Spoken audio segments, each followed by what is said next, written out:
আমি রওনা হয়েছি। বর্তমান যে সংসদ, এই সংসদের ক্যাবিনেট কক্ষে একটা মিটিং ছিল।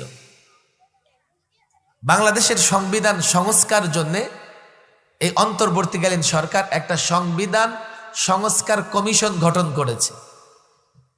তাদের কাজ হচ্ছে আলেম ওলামা, বুদ্ধিজীবী, শিক্ষিত সমাজের মতামত নিয়ে সংবিধান সংস্কারের একটা প্রস্তাবনা দিবে।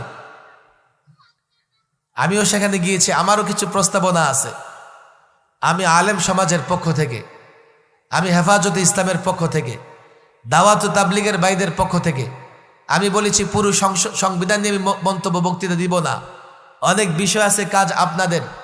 আমি যেহেতু ধর্ম প্রাণ মানুষের, মুসলমানদের প্রতিনিধিত্ব করতেছি, আমার কাছে এই 5টা প্রস্তাব আছে, এগুলো আপনারা বুঝেন, এগুলো বুঝবার